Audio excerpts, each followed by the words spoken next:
السلام عليكم ورحمة الله وبركاته سود هذا إن وحوي ولي واحد كود جرا عشرة إني أرمي دلنيرة إن كنت صنو قابك لوجا فايدستو سوقيدا أونلاين كجارهان كريبتو كارنسي يوحي صورة هذا بقى وحنا رمانتا إن كبره إن سرير أو عجيبة تاسو qaabkeed u xisaabin lahayd ama qaabka aad u xisaabin lahayd lacagta cryptocurrency-ga si guud hadday noqoto Bitcoin oo BTC loo soo gaabiyo Solana, Ethereum, USDT hadday noqoto iyo hadday noqoto coinska waaweyn dhammaantood qaabka aad u xisaabin lahayd iyo application ama waxa weeye abkii kuu fududeyn lahaa ayaan maanta ku wadaa runtiina waa fursad cajiiba intaad calculator qaadan lahayd ama aad ku wareeri lahayd haddaad rabto inaad ka trade garayso meme coin ama aad rabto lacag Solana ama aad haysato Bitcoin qaabka aad u xisaabin lahayd hadda waxaan u baahannahay si aan u ogaano waxaad u baahan tahay coin start ayaa la dhahaa oo waxa weeye waxaan kala soo degi doonaa Play Store insha Allah haduu Ilaahay yiraahdo afwan qaabkan u yaalaa Play Store baan tageynaa kabacdina waxaan ku qoraynaa searching-ka ayaan ku qoraynaa intan hadda aniga igu qoran horaan aan u soo dejistay waa kana meesha idinka muuqda oo aad aragtaan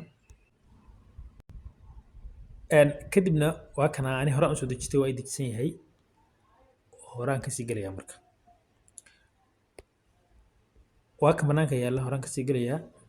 markaad soo gasho runtii wax nafla kagama baahna laakiin wuxuu kugu soo baxayaa qaab noocana weji noocan oo kale ayaa kugu soo bixi doona insha Allah haduu Ilaahay yiraahdo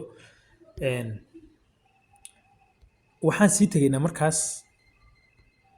halkan ayaan ka sii dooraynaa ay ku qoran tahay more ee ugu midaysa ayaad sii taabanaysaa marka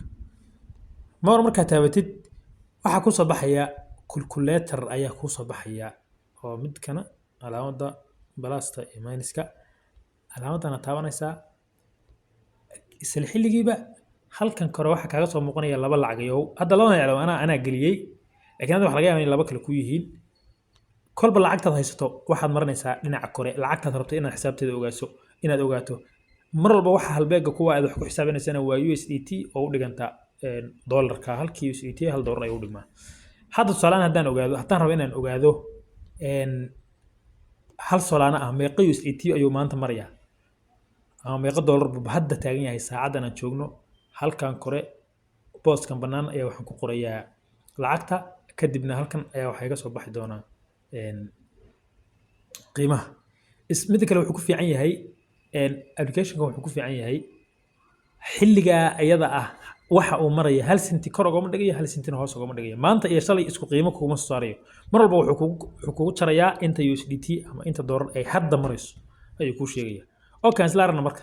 Solana marka may qiimayso waxaan hal Solana gelinay hal Solana ma maraya hal Solana hadda daqiiqadan aan taaganahay waa $193 saacadan aan taaganahay okay waxaan iri waan ka bedelayaa lacagta waxaan leeyahay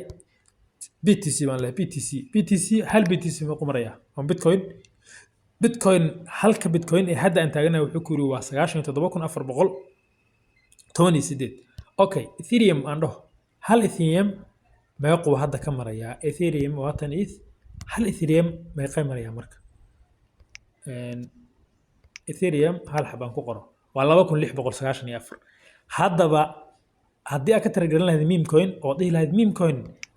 Solana lagaga taragelaya inta badan 90% Solana lagaga taragelaya okay waayo maxaa ka garanayaa 0.1 ma rabaa inaan aan maartay aan ku taragelayo application-ka diyaarku hal 0.1 waa meeqa $19 okay 0.09 baan rabaa inaan ku tiro $17 0.05 baan rabaa $9.6